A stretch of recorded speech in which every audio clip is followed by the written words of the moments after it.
Vasudevaya, Om Namo Bhagavate Vasudevaya, Om Namo Bhagavate Vasudevaya, Hare Krishna, Hare Devotees.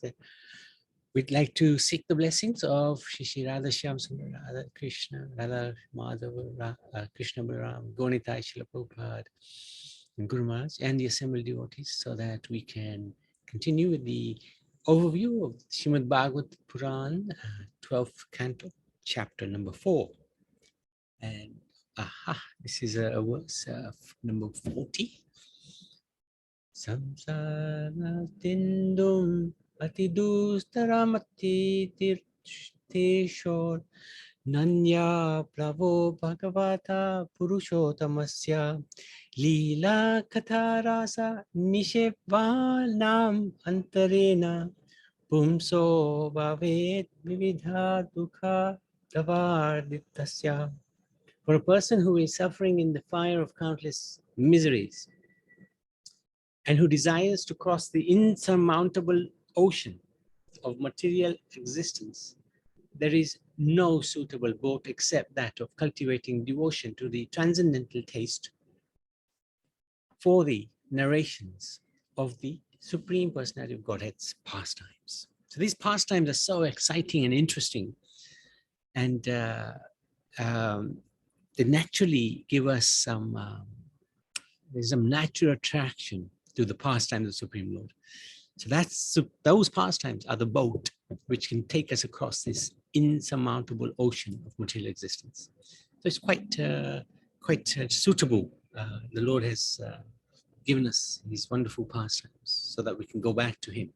That's the whole purpose of Him coming down to earth, performing these incredible pastimes. So this chapter is entitled The Four Categories of Universal Annihilation. And this chapter discusses these four types, which is constant, occasional, material, and final. And the chanting of the holy name of Lord Hari, which is the only means of stopping the cycle of material life. So, Sukadeva Goswami begins this description of total annihilation. He said to Parikshit Maharaj that he had already described the measurements of time, because that was one of the questions that Parikshit Maharaj asked. Beginning from the smallest fraction, measured by the moment of a single atom, to the total lifespan of Lord Brahma, and now wanted to describe the time of Brahma's day and the process of annihilation. So 1,000 cycles of 4 yugas constitute 1 day of Brahma. And 1 day of Brahma is equal to 1 kalpa. Each day of Brahma is called a kalpa. Contains within it the lifetime of 14 manus. So if you remember this, we've sort of done this already, but it's not easy to remember. So it's always good to keep going over it again and again. The duration of Brahma's night is the same as that of the day. So 1,000 yugas is 1 day of Brahma. 1,000 yugas, the times of 1,000 yugas is 1 Brahma's night. During the night, Brahma sleeps. So everything is into the body of Brahma. It's all asleep. Everything's asleep. Everything's back into Brahma. The 3 planetary systems are destroyed. Naimittika, or occasional annihilation. So this is the occasional annihilation. Oops. During which Lord Narayan lies down upon the bed of Anantashesha and absorbs the entire. It's Narayan who absorbs the entire universe within himself while Lord Brahma sleeps. When Brahma's 100 years are over, there occurs total annihilation. So this occasional annihilation occurs at the end of Lord Brahma's day. So, and he lives for 100 years. So every end of day, there's annihilation, which is occasional, or regular at least. And when his life ends, there's total annihilation. At the end of Brahma's life, the 7 elements of material nature, beginning with Mahat and the universal egg, comprising the elemental amalgamation of creation, are destroyed. So the whole shebang goes into Lord Narayan's body, Lord Vishnu's body. So that's when he breathes in at the end of Brahma's life. Everything goes back into Lord Narayan's body, or Lord Vishnu.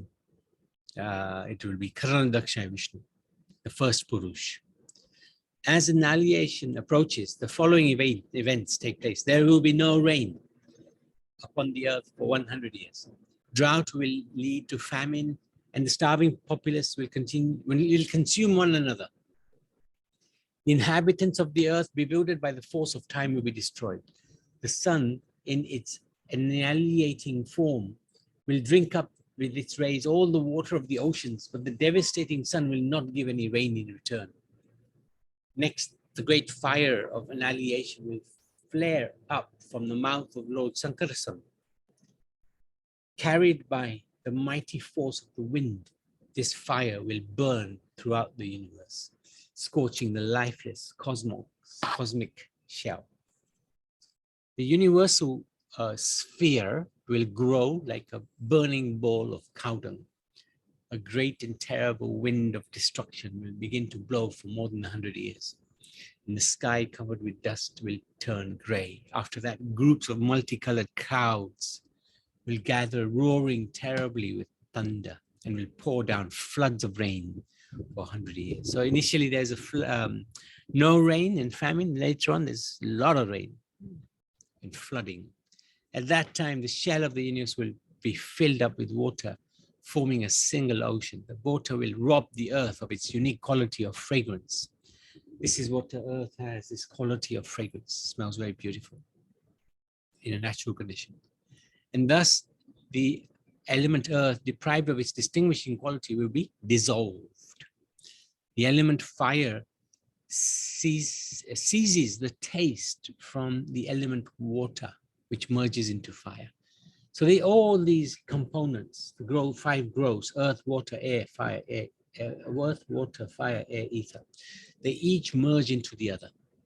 Air seizes the form inherent in fire, and then fire, deprived of form, merges into air. The element ether seizes the quality of air, touch, and that enters into ether. Then false ego. So then we have the subtle elements. False ego in ignorance seizes sound, the quality of ether, after which ether merges into false ego. False ego in the mode of passion takes hold of the senses. In the mode of goodness, absorbs the demigods. Then the total Mahat Tattva seizes false ego along with its various functions, and the Mahat Tattva is seized by the three modes of material nature. So there's a sequence which is followed. It goes from gross to less gross to even less gross to then subtle, and then more and more subtler.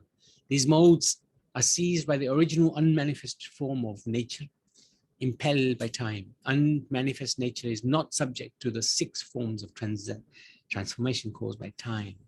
And the unmanifest nature, called the Pradhan, has no beginning, no end. It is the unmanifested, eternal, and inflammable cause of creation. Of course, that is given life by the glance of Mahavishnu. And then it reignites. In the unmanifested state, the situation is like that of a complete sleep or of voidness. Pradhan is the original substance and is the actual basis of material creation. So this is a little complex, something that it's good to know it's there, but it's not necessary that we need to understand it or remember it. But it's good to know. This is the annihilation called Prakritika, during which the energies belonging to the Supreme Person and his unmanifested material nature, disemboweled by the force of time, are deprived of their potencies and merge together totally. So the creative potency was described in Canto 3 especially, and now we see the description of the annihilation towards the end of the Srimad Bhagavatam. Just as just as clouds in the sky come into being and then dispersed by the amalgamation and dissolution of their constitution elements, this material universe is created and destroyed within this absolute truth by the amalgamation and dissolution of its elemental constitutional parts. We have to understand there's a science behind this, which is instituted by the Supreme Lord. So it's not something that's pragmatic, or it's not something that's just out of sentiment that yes, the Lord has created. But actually, there's a whole process of how that creation takes place and how on the other side, the annihilation takes place. So it's very scientific, not easy to understand because, of course, it's the Lord's energies we are looking at here. Although perceived, the transformation of even a single atom of material nature has no ultimate definition without reference to the Supreme Soul. So that means basically everything is dependent on the Supreme Soul, even the atom. And he exists within the atom as well. To be accepted as factually existing, something must possess the same quality as pure spirit. So which is what? Eternal, unchanging existence. That's what is actual fact. Everything else is temporary. So our body is temporary, but the soul is eternal, just like the Supreme Soul. When a person achieves knowledge of the Absolute, he understands factual reality. He perceives the entire created universe as separate from the Absolute and therefore unreal. So similarly, if we were self-realized, we would also understand that we, the soul, are separate from this body. We, the soul, are eternal, and this body is temporary. This is called Atyantika, or final annihilation, liberation. So Atyantika is where the soul identifies simply with the absolute truth and becomes completely immersed in that consciousness. And therefore, the annihilation from this material world takes place. At every moment, time invisibly transforms the bodies of all created beings. So that means this body is affected by time and all other manifestations of matter. This process of transformation causes the living entity to undergo the constant annihilation, birth and death, birth and death. That's why we're in this samsara. Although we are eternal living entities, still we're subjected to these temporary conditions because we have fallen from grace, from the spiritual world into this material world. And we are enamored, and we are attached to everything around us in this world. So we stay here and we go through this process of birth, death, old age, and disease. Those possessed of subtle vision state that all creatures, including Brahma himself, are always subject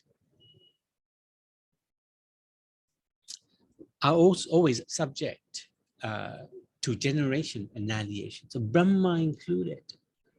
This is really extraordinary. He's also subjected to annihilation. So at the end of his life, for 100 years, his body, he has to give up his body. Material life means subjection to birth and death, or generation, or creation and annihilation. The only boat, so this is the worst we did, suitable for crossing the ocean of material existence, which is otherwise impossible to cross, is the boat of submissive hearing of the nectarian pastimes of the Supreme Lord. We're very fortunate. Bhagavatam contains so many wonderful nectarian pastimes of the Supreme Lord.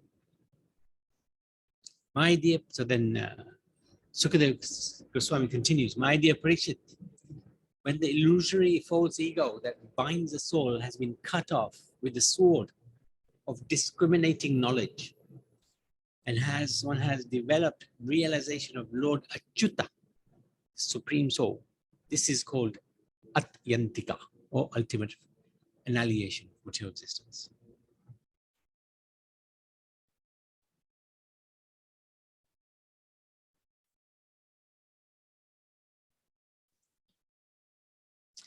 Although, done that one.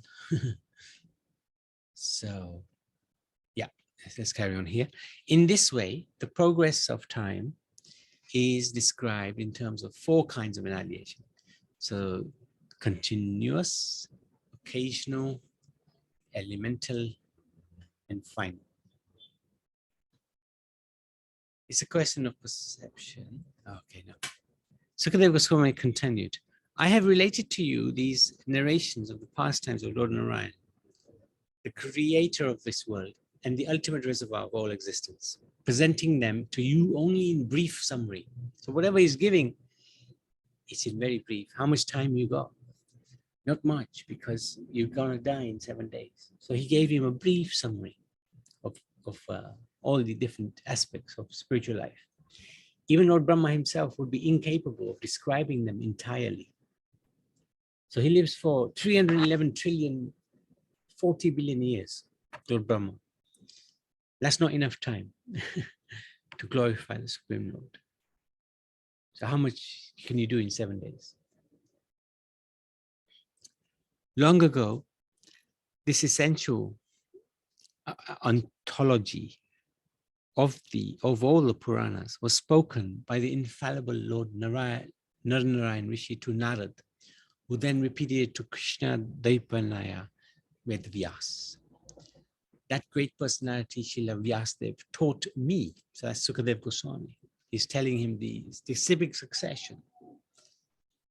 The same scripture, Srimad Bhagavatam, which is equal to stature to the 4 Vedas. This is really nice. Sutta Goswami, who is sitting before us, will speak this Bhagavatam. So this is a prediction Sukadeva Goswami gives. You see that boy there in the congregation? His name is Sutta Goswami. He's going to continue this parampara. So this is Sukadeva Goswami. And Sukadeva Goswami is very young himself. But this is the beauty of selflessness. One doesn't hold on to a position. One gives it away before it's taken away.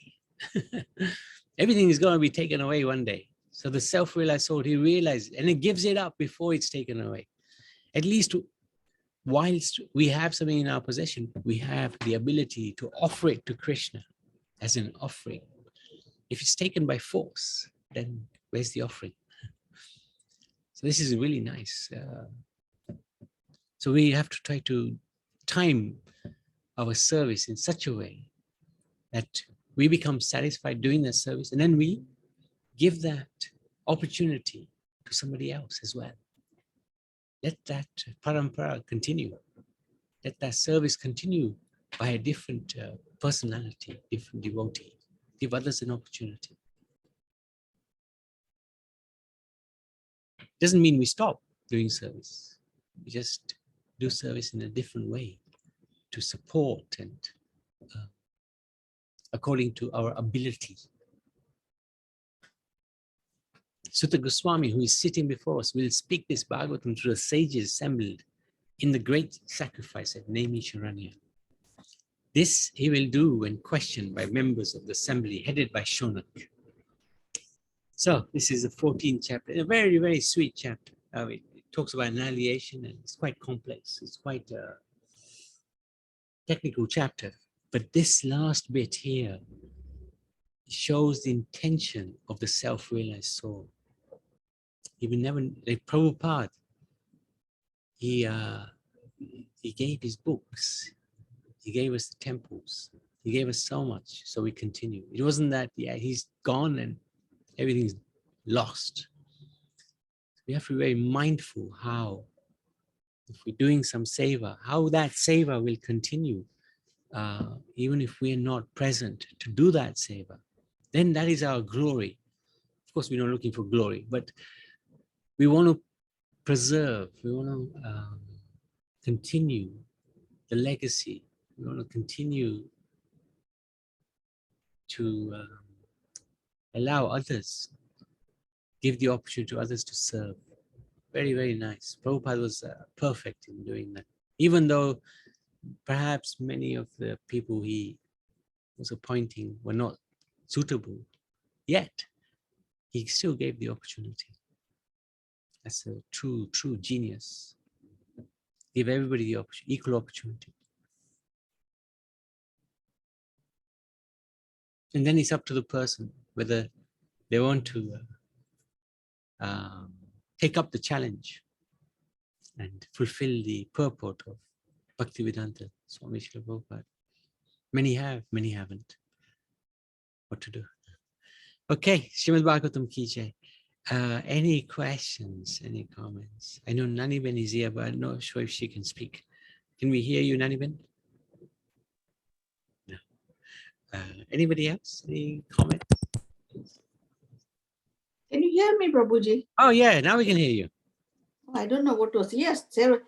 Now, yes, interesting point that I've just realized that how it starts with the whole of the cosmic dissolution, how that happens, and ultimately it ends with the soul realizing that realizing the absolute truth. And so from the gross to absolutely down to the jivas it comes down to, isn't it? Yeah. It's very interesting. Yes, only the self-realized soul does the final annihilation takes place. Final annihilation, yes. But how it starts from the complete and the whole universe merging, and then ultimately the final is us, the jivas. Yeah, that's correct. Yeah, a very good point actually. Yeah, I had picked that up myself. So very good point. But if the jiva is not self-realized, he just stays in that the body of Narayan. He doesn't go back to the spiritual world. Yes. So then he comes out again with his desires and all that. But yeah, good, very good observation actually. Good point. Just realized it. Yeah, thank you. It's good when you hear it as well. It's very nice. Yeah. It's quite technical, but as you say, I think one thing which I've understood is that Krishna says, I'm the taste in water. So when annihilation is there, he takes away the taste in the water. Yeah. And ultimately, whatever remains, then to its original form before Krishna. Yes. That's a very important. No, I found that quite interesting. Yeah, it is. It's interesting. It can put you to sleep, but it's interesting. Very good.